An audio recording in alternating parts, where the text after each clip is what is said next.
ତୁମେ କାହିଁକି ବାରମ୍ବାର ମୋତେ ସେହି ଗୋଟିଏ ପ୍ରଶ୍ନ ପଚାରି ଚାଲିଛ? ଯଦି ତୁମକୁ ମୋର ଉତ୍ତର ମିଳୁନାହିଁ, ତେବେ କ'ଣ ତୁମକୁ ମୋ ଉପରେ ବିଶ୍ୱାସ ନାହିଁ? ଯଦି ଅଛି ତ ବାସ୍ ଶାନ୍ତ ରୁହ ଏବଂ ମୋତେ ବାରମ୍ବାର ସେହି ସମାନ ପ୍ରଶ୍ନ ପଚାର ନାହିଁ। ମୁଁ ଯାହା କରୁଛି କେବଳ ତୁମର ମଙ୍ଗଳ ପାଇଁ ହିଁ କରୁଛି। ସବୁକିଛି ଠିକ୍ ହେବ, ଯଦିଓ କିଛି ସମୟ ଲାଗୁଛି, କିନ୍ତୁ ସବୁକିଛି ଠିକ୍ ହିଁ ହେବ। ମୁଁ ତୁମକୁ ସମ୍ଭାଳୁଛି, ତୁମର ଯତ୍ନ ମଧ୍ୟ ନେଉଛି। କିଛି ଭୁଲ ହେବାକୁ ଦେବି ନାହିଁ।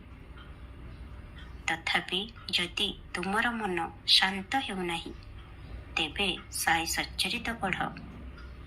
ତାହା ମାଧ୍ୟମରେ ମୁଁ ତୁମର ସମସ୍ତ ପ୍ରଶ୍ନର ଉତ୍ତର ଦେବି। ଏତେ ଚିନ୍ତା କରିବା ପରିବର୍ତ୍ତେ ତାହାଠୁ ବେଶୀ ଭଲ ଯେଉଁ ପରିସ୍ଥିତି ଏବେ ଚାଲିଛି ମୋ ଚରଣରେ ରଖିଦିଅ ଏବଂ ପ୍ରତ୍ୟେକ ଦିନ ପ୍ରତ୍ୟେକ ମୁହୂର୍ତ୍ତରେ ନିଜକୁ କୁହ ଯେ ମୋ ସାଇ ମୋ ସହିତ ଅଛନ୍ତି, ସିଏ ସମ୍ଭାଳି ନେବେ। ନାମ ଜପ କର ଏବଂ ମୁଁ ଚାହୁଁଛି କି ତୁମେ କିଛି ଗରିବ ଲୋକଙ୍କୁ ବସ୍ତ୍ର ଦାନ କର। କୌଣସି ଆବଶ୍ୟକ ଲୋକଙ୍କୁ ସାହାଯ୍ୟ କର।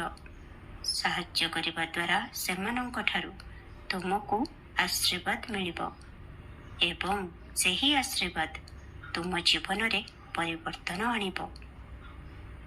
ଓମ୍ ନମଃ ଶିବାୟ ଜପ କର, ତୁମକୁ ବହୁତ ଲାଭ ମିଳିବ। ଓମ୍ ସାଇ ରାମ, ଜୟ ସାଇ ରାମ।